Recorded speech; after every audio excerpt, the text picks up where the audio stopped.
د هېواد په ختیځ کې د یکشنبې شپې د زلزلې له امله د قربانیانو د انتقال بهیر بشپړ شوی دی. د کونړ ځایي چارواکي وایي اوس مهال یې د بیړنیو مرستو رسولو ګام اخیستی چې پکې د لومړنیو توکو رسول شامل دي. د یاد ولایت د امنیه قمندان په خبره دا لړۍ له نن سهار پیل شوې ده. هغه د مرستو رسولو په برخه کې د شفافیت ډاډ ورکوي او زیاتوي یو شمېر کمیټې د دې چارو پر مخ بیولو ته جوړې شوي دي. عملیاتي برخه چې هغه د زخمیانو د انتقال برخه وه، د شهیدانو د دفن برخه وه، هغه په دې دیوګل دره کې چې د څوکۍ ولسوالۍ مربوط ده دا بشپړه شوه. له هغه راوروسته موږ یو پلان جوړ کړ لپاره د اولیه کومکو چې له نن سهار وختي نه شروع شوې ده چې خلکو ته آسیب پذیره خلکو ته مثلا مرستې رسیږي چې هغه مرستې یا د خیریه بنسټونو لخوا شوي وي یا د نظام لخوا شوي وي یا مثلا د مؤسساتو لخوا شوي وي.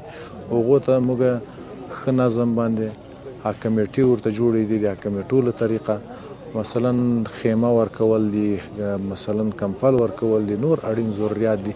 نو موږ هغه روان کړی دغه پروسه او تر اوسه پورې لا جریان لري تر هغو پورې چې د خلکو ټول مشکلات حل کیږي. په څوکۍ ولسوالۍ کې د بیړنۍ درملنې او مرستو رسولو کم مسؤل بیا وایي هلته اوس مهال د ټپیانو د لومړنۍ درملنې بهیر بشپړ شوی او زیانګالو ته د لومړنیو مرستو رسولو لړۍ پیل شوې. ولسوالۍ د دیوګل چرلک سیمه ورته وایي دغه کې اوس دغه کیم لګېدلی دی د خلکو دپاره او کمیټو ته د ولایت په سطحه باندې جوړه شوې ده. الحمدلله څونه چې هغه زخمین و شهدا و د هغې پروسه چې دی نن د سر نه سر ته رسېدلې ده او دا بله پروسه د کومک شروع ده.